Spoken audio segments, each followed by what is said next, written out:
Hello friends, welcome to Baakiyacookingchannel. நீங்க இதுவரைக்கும் அரிசி மாவுல இடியாப்பம் செஞ்சு சாப்பிட்டிருப்பீங்க.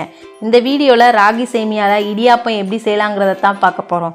வீடியோவை லாஸ்ட் வரை பாருங்க. இதுவரைக்கும் நம்ம சேனலை சப்ஸ்கிரைப் பண்ணாதவங்க மறக்காம சேனலை சப்ஸ்கிரைப் பண்ணிக்கோங்க. கூடவே பக்கத்துல இருக்க பெல் பட்டனையும் பிரஸ் பண்ணிக்கோங்க. வாங்க வீடியோக்குள்ள போலாம். ஃபர்ஸ்ட் இதுக்கு ராகி சேமியாவை தண்ணியில 2 நிமிஷம் ஊற விட்டுருங்க. அதிகபட்சம் 2 நிமிஷம் தான். அதுக்கு மேலே ஊற வச்சிட்டிங்கன்னா சேமியா வந்து களி ஆயிரும்.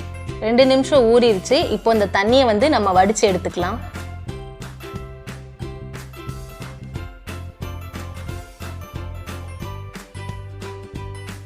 தண்ணியை நல்லா வடித்து எடுத்தாச்சு. இப்போ ராகி சேமியாவை நம்ம இட்லி பாத்திரத்துக்கு மாற்றிக்கலாம்.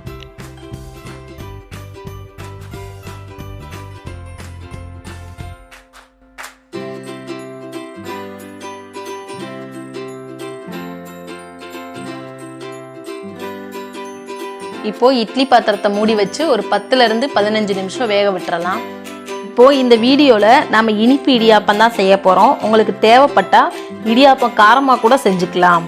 காரமா செய்யணும்னா இதோட வெங்காயம், பச்சை மிளகாய், கருவேப்பிலை இதெல்லாம் சேர்த்து ஃப்ரை பண்ணி சாப்பிடலாம். 15 நிமிஷம் ஆயிடுச்சு. சேமியா வெந்திருக்கும். இப்போ நம்ம இதை வெளியே எடுத்துக்கலாம்.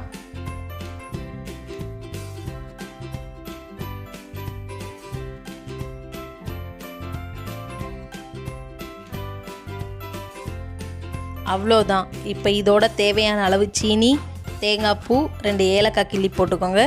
அப்புறம் கொஞ்சமாக எண்ணெய் சேர்த்து நல்லா கிளறி விட்டுருங்க.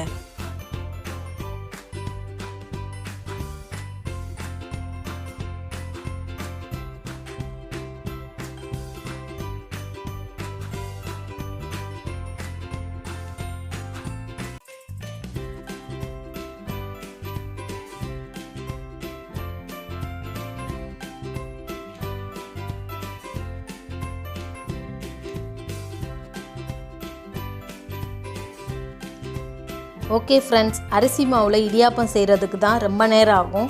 ஸோ இந்த மாதிரி ராகி சேமியாவில் செஞ்சு பாருங்கள். இது ரொம்ப டேஸ்ட்டாக இருக்கும். உடம்புக்கு ரொம்ப ஹெல்த்தியானது.